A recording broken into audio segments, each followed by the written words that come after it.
तो आज का टॉपिक है, गुड मॉर्निंग एवरीवन, कर्म ही पूजा है, क्या ये सही है? इसको कैसे समझेंगे? इसको एक स्टोरी से समझते हैं।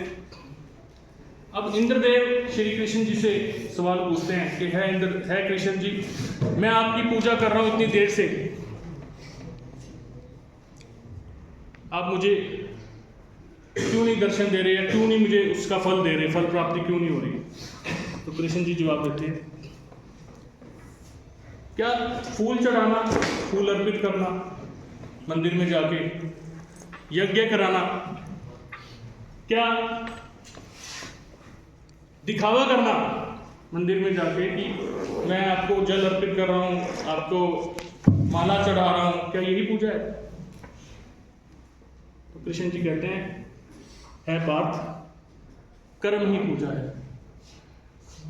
दूसरों की सेवा करना ही पूजा है, दूसरों की पीड़ा को समझना, उनकी पीड़ा को हरण करना ही पूजा है, दूसरों को सुख दुख में साथ देना ही पूजा है।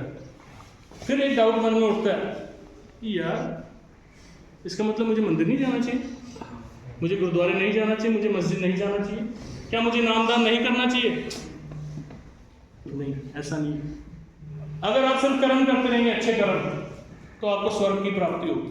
किसकी प्राप्ति होगी? पर अगर आप भगवान की प्राप्ति चाहते हैं, भगवान समझते हैं ना, तो आपको नाम जाप भी करना पड़ेगा अच्छे कर्म के साथ, तो पूजा भी करनी पड़ेगी। नहीं समझे?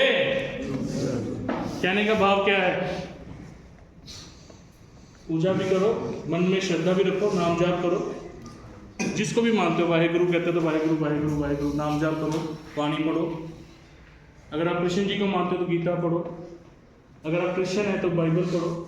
यस, तो साथ साथ अच्छे कर्म भी करो, साथ साथ, मैंने क्या बोला, दूसरों के सुख दुख को समझना, उनका साथ देना, अच्छे कर्म की पूजा है, और इसी से स्वर्ग की प्राप्ति होती है। क्या बताया मैंने? अच्छे कर्म से।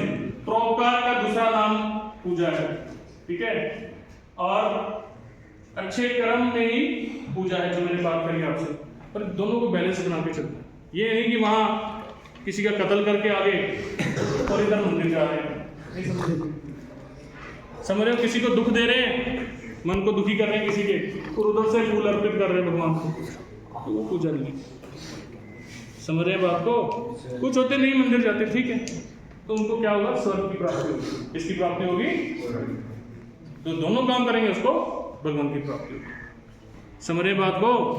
तो with this, thank you so much.